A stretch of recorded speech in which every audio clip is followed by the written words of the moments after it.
Our first panel is called The Food Revolution, a front row seat, moderated by Ruth Reichel.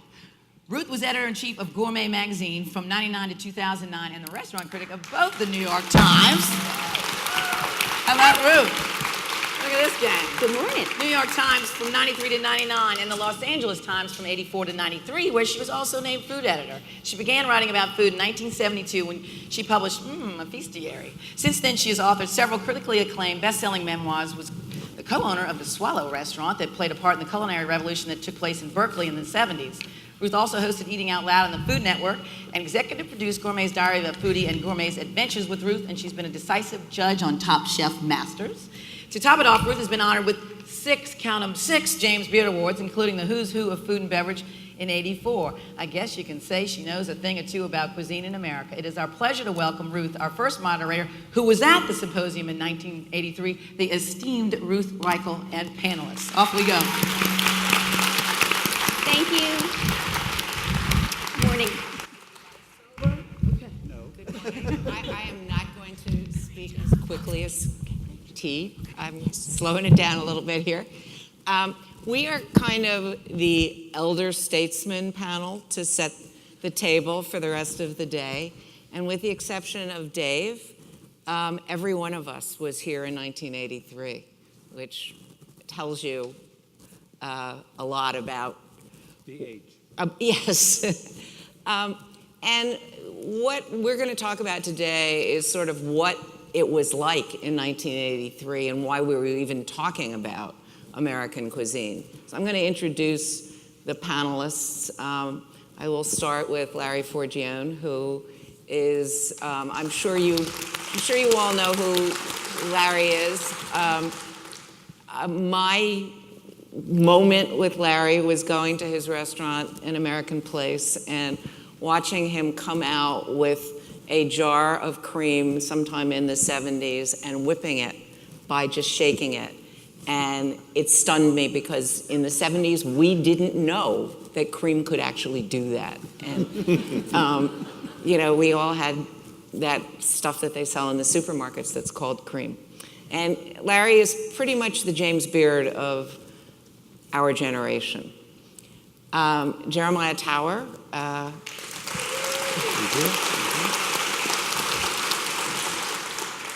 The Last Magnificent. I hope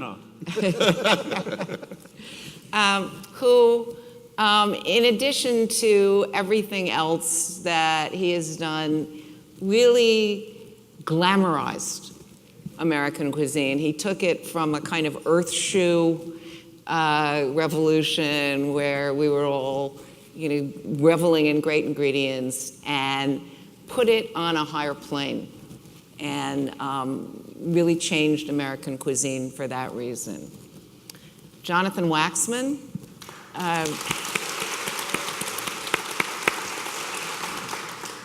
who I first met when we were we realized we've known each other for 40 years.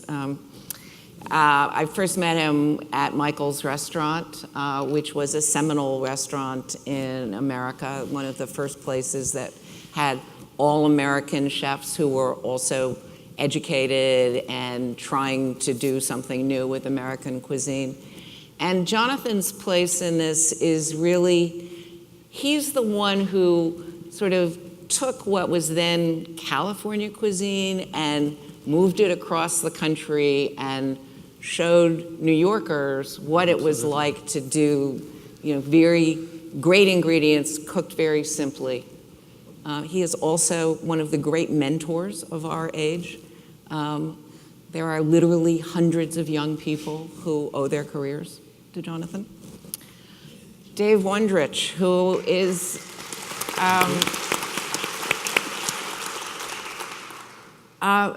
pretty much the founder of modern craft cocktails movement, the longtime drinks editor for Esquire, and who is going to sort of talk about where alcohol comes into this new American food movement.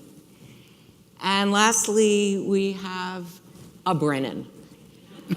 And I don't think I need to say anything about Alex, except that as we saw last night, and here I'm stealing this from Kim Severson, who just said it to me outside, one of the remarkable things about watching what happened last night is that the Brennan family embodies hospitality. It's what you do.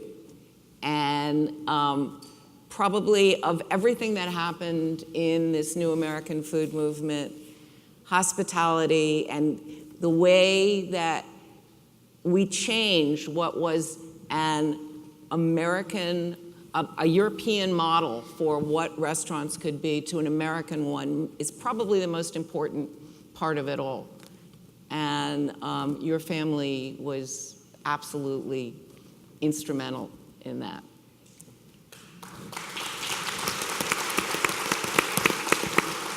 So I just want to start by very briefly talking about what happened in 1983, which was fascinating to me as a young food writer at the time, because Jim Villas gave the keynote address, and he started off by saying, basically, sometimes in these new American cuisine restaurants, I have to wonder if I'm really in America.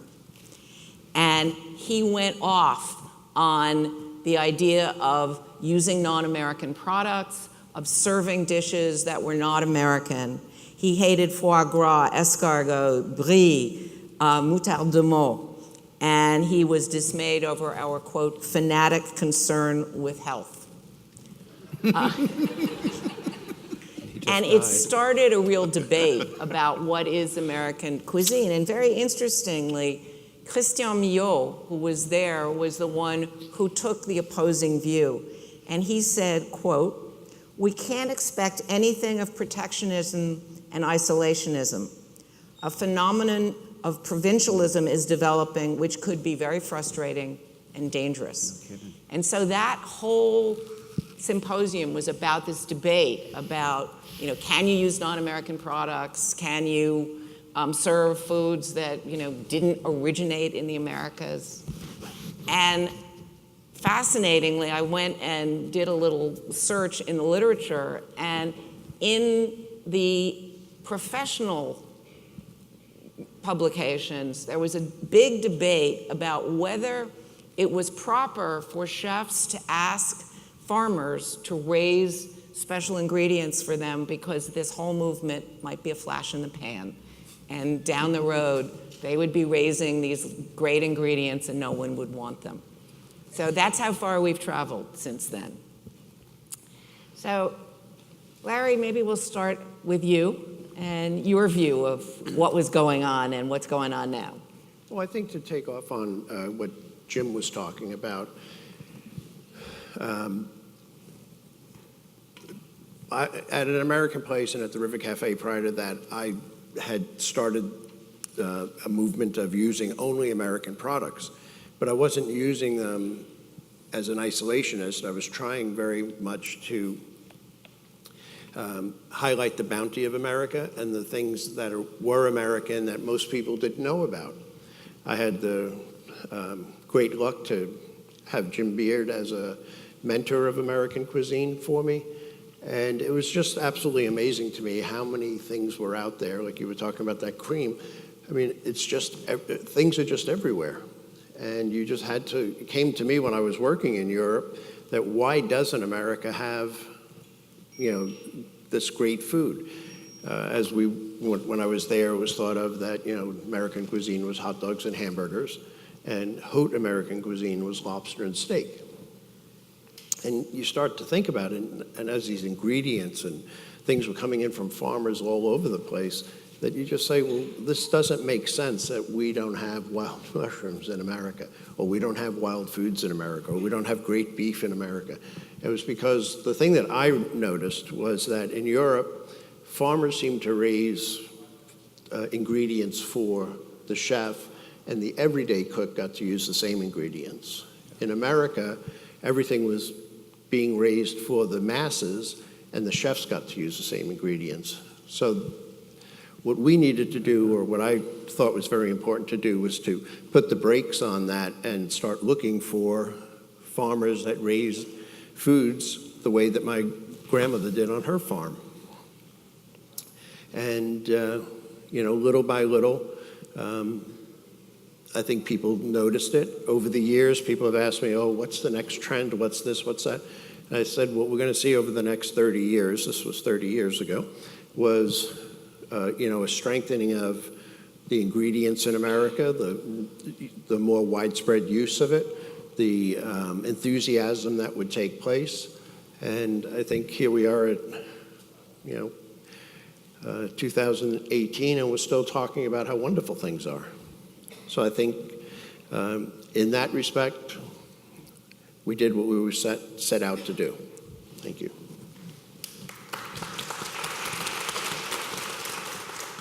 Jeremiah?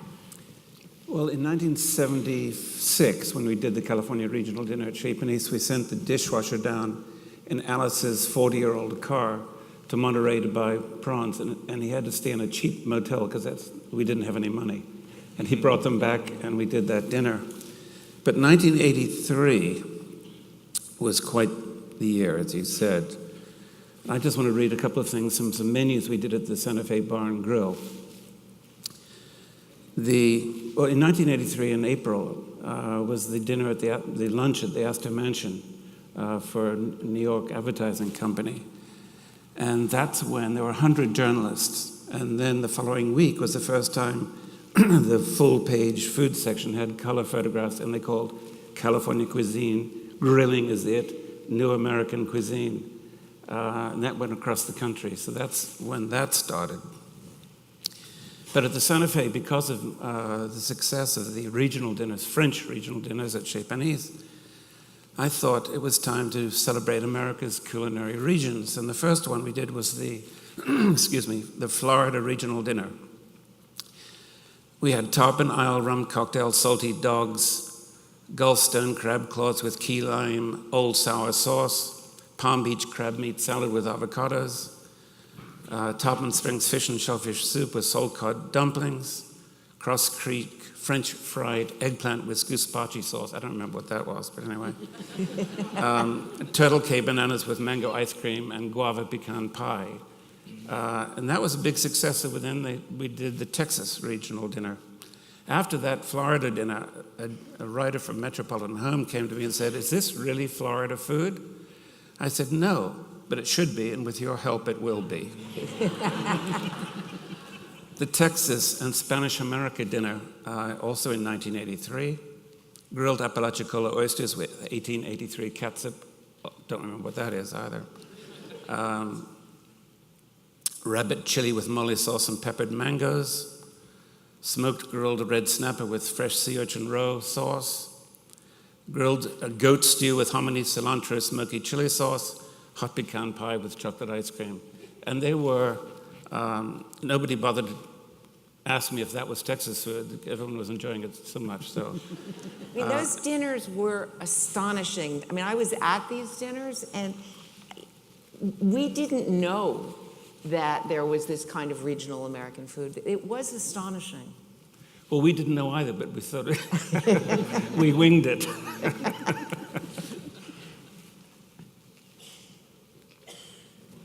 Jonathan?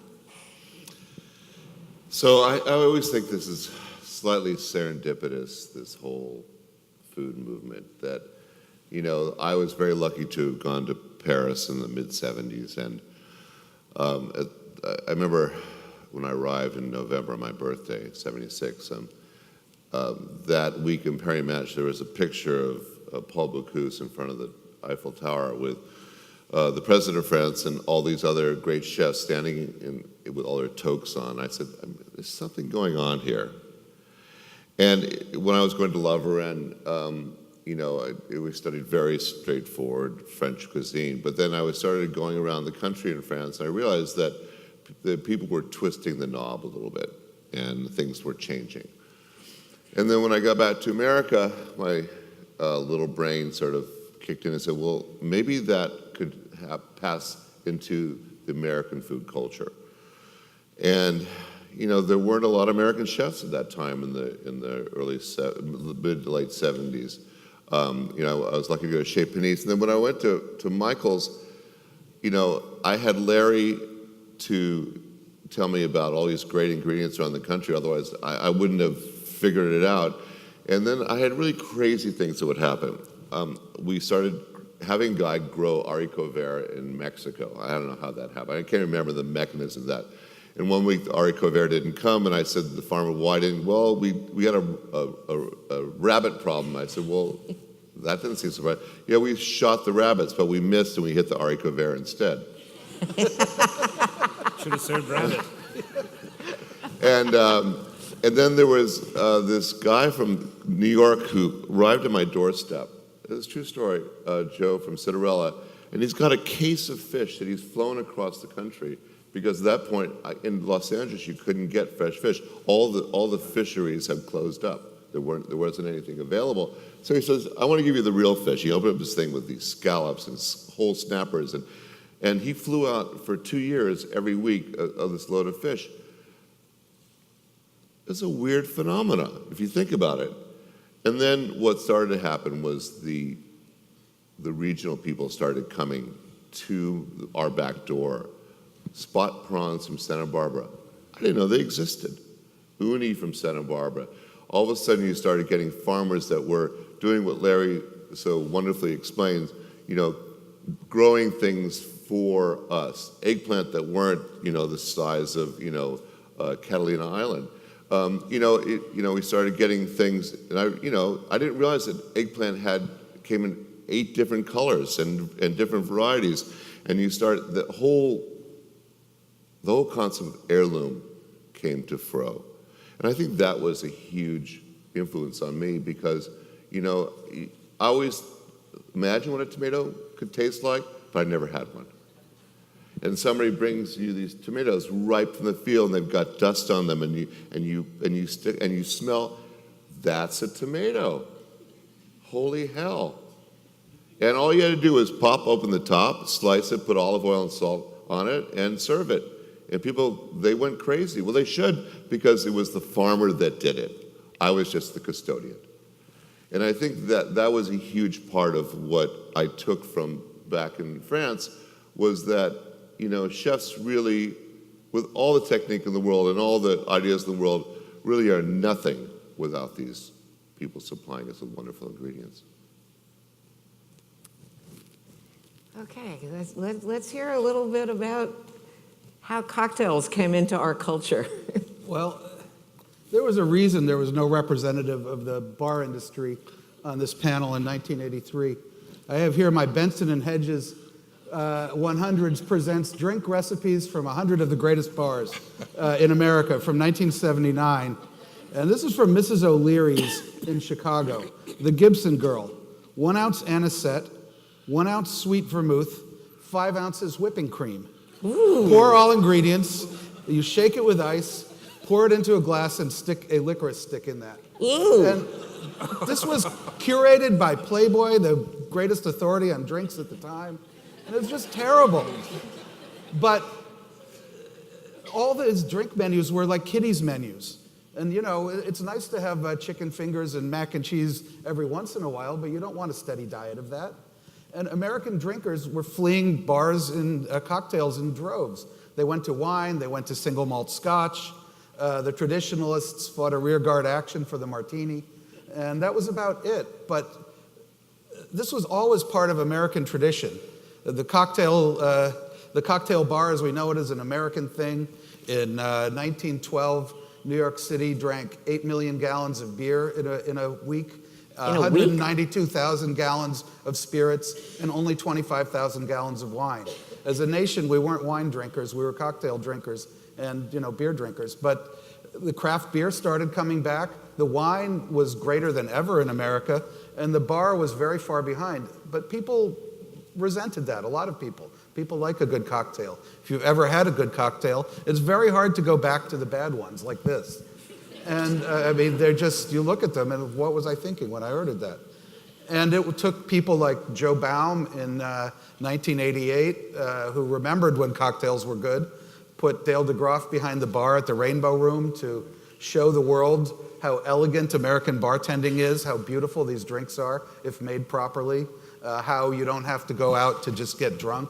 you can go out and enjoy the cocktail and the company of your friends, and you don't have to have 6 of them.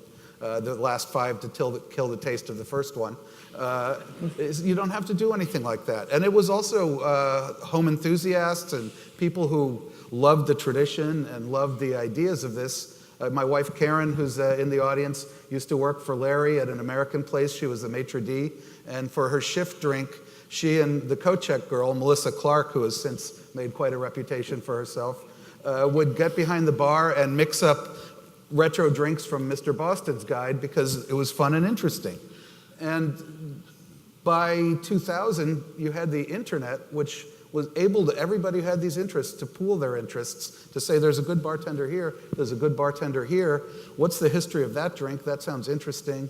And that really changed everything. It enabled the enthusiasts to get a foot in the bar. At the same time, we had all the people from the kitchen looking towards the bar and saying, why can't the bar be as good as the kitchen? And that starts working too. You get bartenders who are using fresh ingredients, American ingredients. You've got people recovering the traditions of the American bar, and they all kind of come together. And now if you go to, we were just in Tulsa, Oklahoma. They had 16 great cocktail bars in Tulsa. That's amazing. 20 years ago, 1983, there would have been 1, and that would have been at the private club where the rich old people drink, and that was it. How did you get interested in cocktails? Somebody offered me a job, and it turned out to be a good job. I was an English professor, and I didn't like that job so much. But I had the research skills, and I researched the history of these drinks, and that's where I got into it. And I was fortunate enough to have Dale DeGroff as my mentor, the most wonderful mentor I could possibly have, and very patient, and I learned from there. But it was the fact that now every restaurant has to have a good cocktail bar. That's important. It's an important part of the bar. Everybody recognizes that can't be another world. It has to be part of the restaurant. And so I think that's amazing. It is amazing, and it's a huge change. It's a huge change. It's a recovery back to where America was, like we've been talking about. So I think that's an important story. Yeah, thank you. Alex? The first thing that occurs to me when I go back to 1983, and I was really just entering the business at that time, but the first thing that occurs to me is these guys down here are shockingly self-effacing.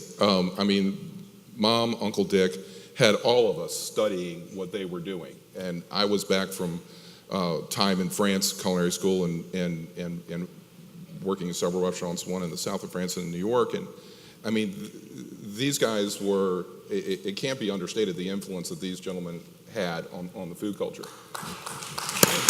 Amen to that. And I think something else happened, and it's been touched on here, and Dave said something about it.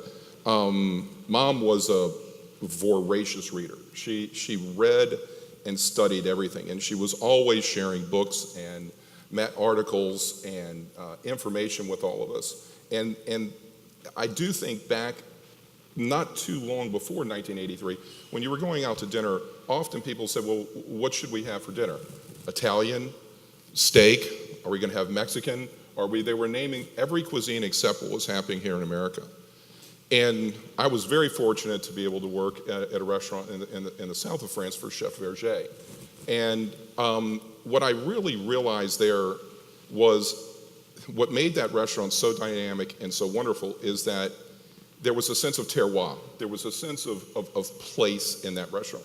The vegetables, the produce, the game, the beef, the lamb, it was all coming from immediately around the restaurant in Mougins, just north of Cannes. And that really struck me because growing up here in New Orleans, what I didn't realize is we have an incredible sense of terroir as well.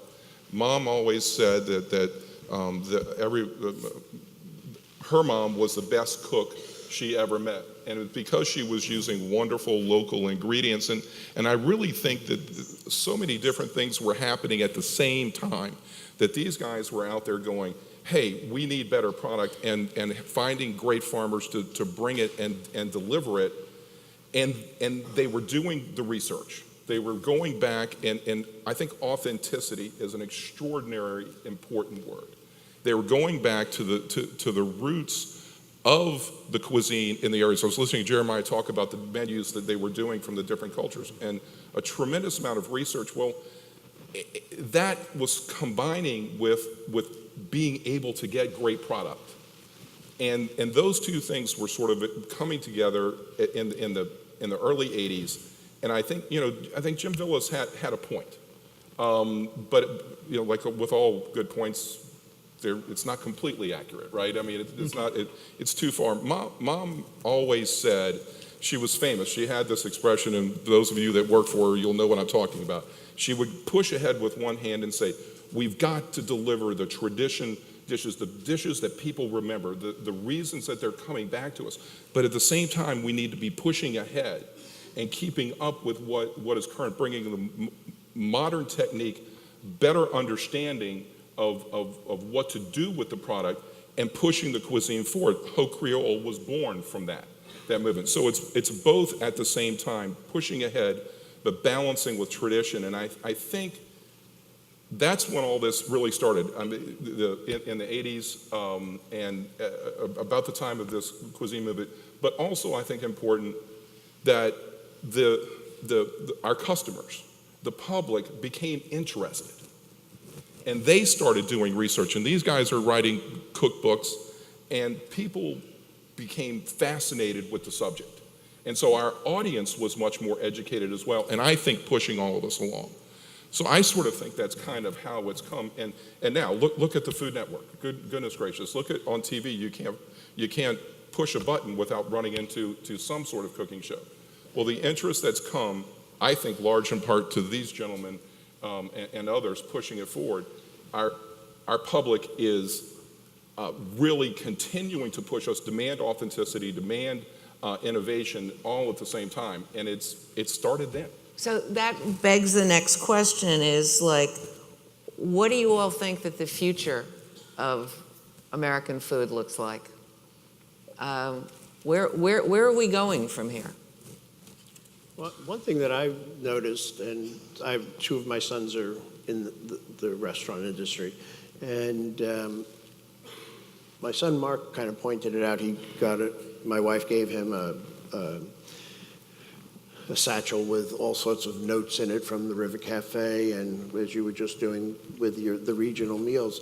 And the great thing is that you could take those menus and put them in a restaurant today, and they'd be considered innovative. Everything is just, I think things just get better and better, and we haven't, hopefully not going to go away from ingredients as the main subject matter.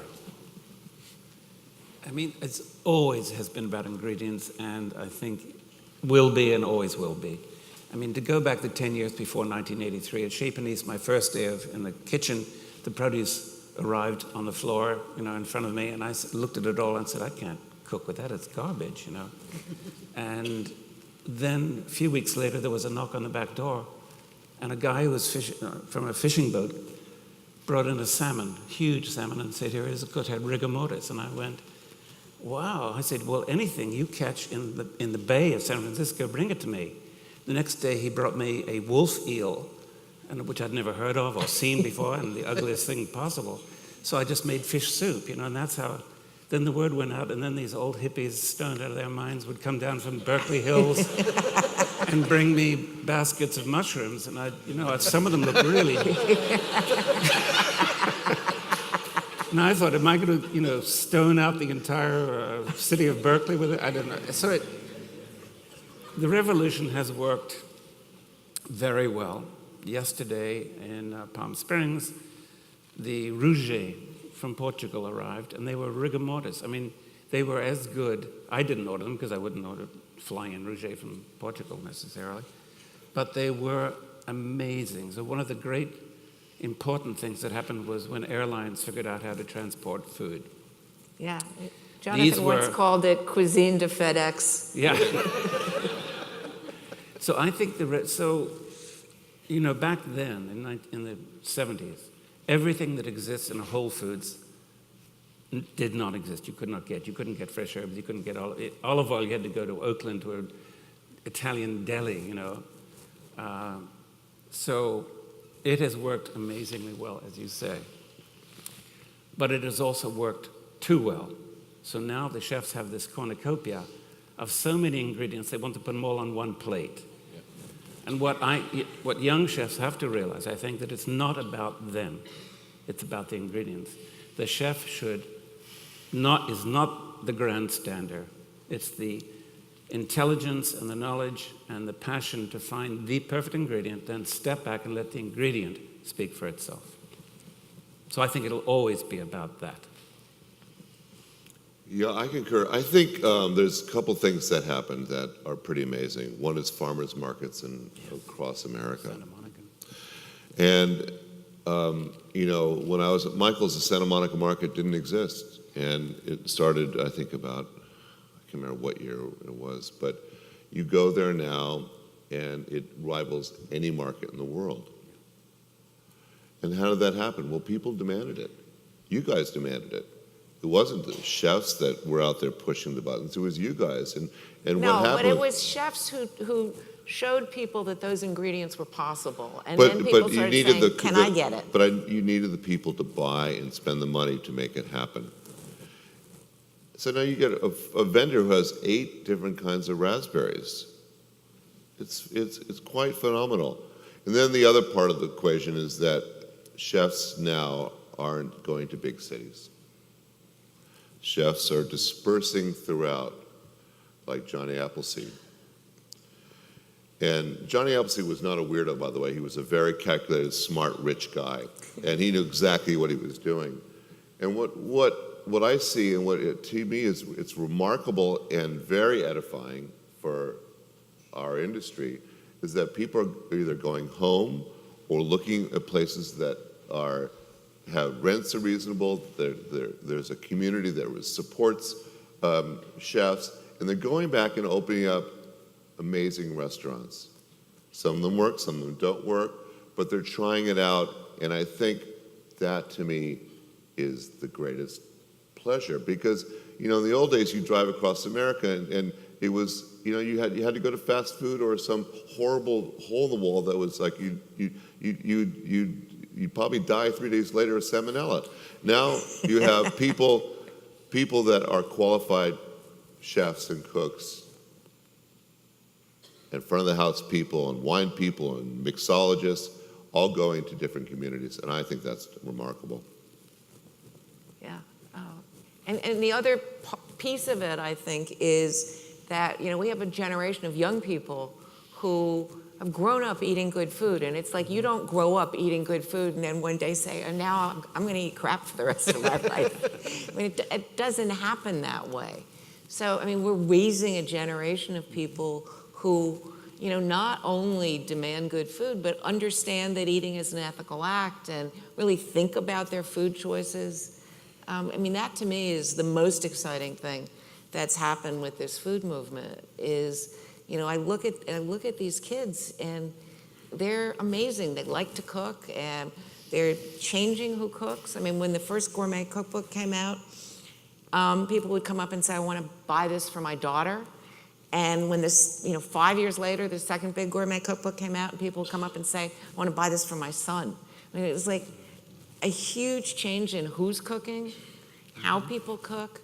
I think it's a really exciting future for food. But you guys did it. You really did it. Do we have time for questions from the audience? Somebody keeping time? Yes, we do. We do? We do. Do we have questions from the audience? Yeah, we can see.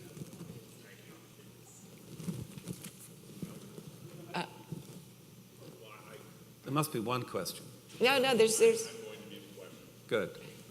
Hi. I've had the fortunate opportunity of meeting most of you and admire tremendously what you've been able to provide for today's culinary world. Everyone, at least that approaches me today, says, okay, and the question was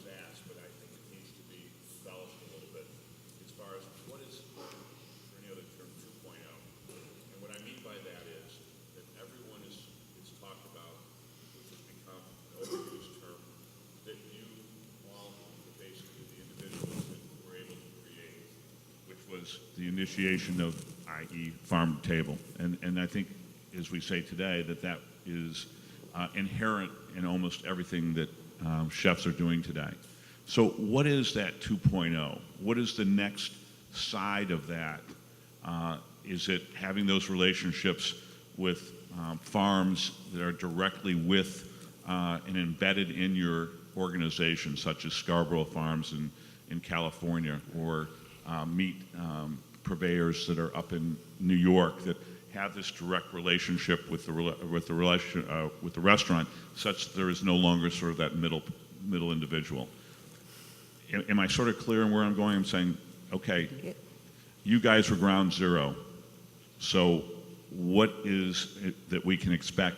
And I think that there is another aspect that I may disagree with you on, is in the work that I've done with millennials and Zs, they have some levels of peculiarity. Those of you that are sitting in this audience here as well, between ordering off of kiosks off of Michigan Avenue in Chicago, and not necessarily having the interaction with the culinary So experience. your question is basically what like is the future relationship between purveyors, No. growers, and chefs? What I'm saying is that my feeling is at this point what was started by everyone at this table, which was farm to table for what it was, and what it has become after 20 some odd years. Okay, now that's embedded, and that's, McDonald's is doing fresh hamburgers for what it's worth. My question is, what's the next step? Okay, so Alex? I think technology coming into our world, which is, in the old days, we bought these guys' cookbooks. Now it's on the internet, it's there, it's on your phone instantaneously. But what is also there is the connection with people, farmers, people making great product that we can get almost instantly. There's a great product that we use at the restaurant, which is a peanut oil, but it's made in the fashion of free-run olive oil. And we would have never found this or been able to connect. It's in Georgia. We'd have never been able to connect with them. And finding that product and wonderful uses that we have for it. So I think it's going to be more of the same. There's always a swing in the food pendulum. There was nouvelle cuisine. There's now molecular, whatever term you want to hang on it. Beautiful things come from each of these far swings out. But I think the next step is going to be a push towards authenticity, but the availability of product far beyond what we've ever had before. And it's all coming via FedEx, which is also technology. So I really think it's more and better of the same, and more authentic, more grounded in firm traditions, but pushed ahead forward with wonderful cooking techniques. I think that's the next generation. But there's also the danger that you could drown in authenticity. To be sure. So you have that perfect peanut oil, but then that's just the beginning, not the end. And I think a lot of cooks and chefs see that as the end. Oh, this is perfect, we'll just pour it on something. It's much more difficult to understand what a benchmark of any product is if you're faced with thousands of them. Right. When you had none and you get your first peanut oil, I mean, hopefully you've tasted one in France when you were a kid, and you know what a great peanut oil tastes like. There's a danger in this farm to table that just because it came from a farm yesterday, that it's great. That's true. And so there's also a lot of confusion possible with this, what you were talking about. So I think the next step is for somehow everyone to have that knowledge of what is the benchmark, what is the best, and then what should I do with it, rather than just use it all. Yes. I still think, and I'll probably get shot for saying this, that every time I go to Santa Monica Farmers Market and I see chefs there, and all they have to do is take the boxes back, unload it, and put it on the plate and charge you money for it. And I really don't see that happening a lot of times. I see there's a lot of masking of these ingredients, or putting them as side notes, or not using them all, and not understanding the seasonality of things. So demanding tomatoes at the wrong time of year still is prevalent. I think that hasn't changed that much, unfortunately, in big agricultural sense. And I think I'm just a curmudgeon in that respect, and I want to eat asparagus in New York for the 3 weeks that it's there. And then don't cry about it. It's gone. It left. It left the room. Don't crave it. Crave it for the next year. And I love the fact that this year the asparagus were all crooked and weird and bizarre because it was a weird harvest. The next year they could be fat and bountiful and gorgeous. But I think that those sort of things are the nuances of what chefs need to try to achieve. I think we're supposed to be leaving the room. I'm seeing agitated. With the asparagus. Stay? Uh,